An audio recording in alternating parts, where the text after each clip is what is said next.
From JBS Studios in Greater New York, this is the JBS News Update with Teisha Bader. I'm Teisha Bader with the JBS News Features Edition for Thursday, December the 24th, 2020. 219 more new immigrants, or Olim, from Ethiopia landed at Ben Gurion Airport this week, the third flight in Operation Sur Yisrael to bring Ethiopian Jews to Israel, many of whom have been waiting in holding camps for years, some even decades. Israel's Minister of Immigration and Absorption, Pnina Tamano-Shata, herself an immigrant from Ethiopia, was on hand to welcome the Olim home, together with officials from the International Fellowship of Christians and Jews and from the Jewish Agency, who are also taking part in the effort.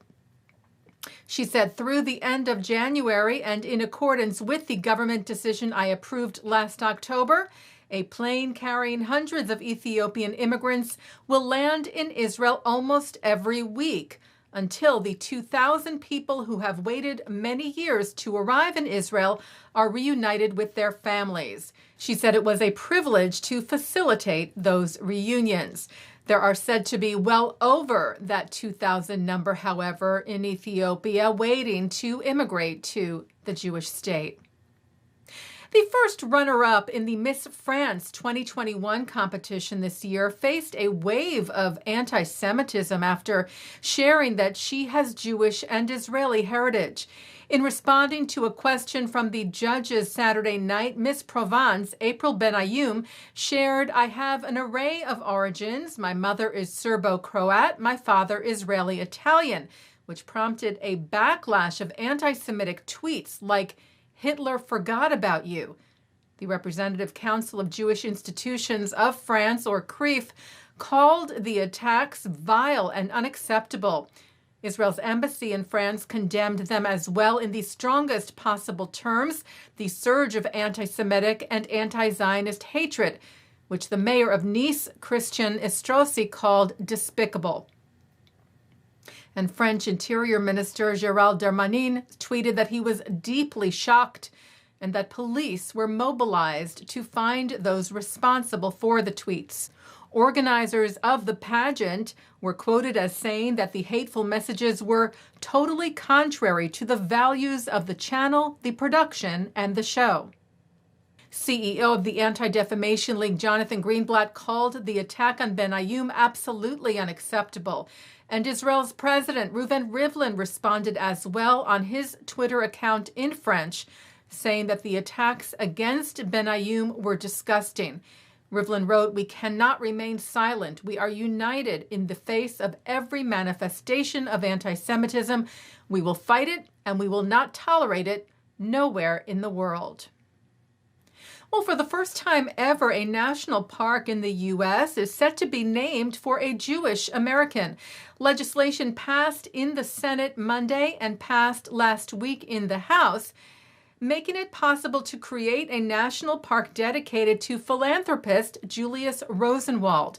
The founder and president of Sears Roebuck, who died in 1932, used his wealth towards a number of humanitarian causes, most notably in the Black community. Rosenwald wrote in 1911, "The horrors that are due to race prejudice come home to the Jew more forcefully than to others, on account of the centuries of persecution which they have suffered and still suffer." Rosenwald provided over $70 million to build and repair Black schools in the South, working together with Booker T. Washington in that effort. He was also a founder and lay leader of the American Jewish Committee, who welcomed the news, calling Rosenwald a pioneer in Black Jewish unity. Taking a look now at our programming for tonight on JBS for Thursday, December the 24th. At 7, it's Talmud Study. At 7:30, JBS presents a film produced by Israel's Ministry of Tourism that takes American Christian leaders on a tour of some of the historical sites in Israel that relate to women of early Christianity. At 8 in a winter holiday special, Jake Ehrenreich pays tribute to Jewish songwriters like Irving Berlin, who have written some of the most famous Christmas holiday songs, including Winter Wonderland, with a live band, Sheldon Harnick and Charles Strauss. At 9, Mark Golub sits down with composer Rob Mathis on L'chaim at 10:30, a look at the life and music of Berlin. And coming up next, Shachar Azani speaks with Israel educator, Zionist activist, podcaster, and political columnist Yaakov Kobi Cohen, who discusses the collapse of the Netanyahu-Gantz unity government and explores the controversial issues that will drive Israeli elections in March. And that's the JBS News Features edition for Thursday, December the 24th, 2020. For those of you celebrating Christmas, wishing you a merry and peaceful Christmas. I'm Teisha Bader. Stay healthy, stay well.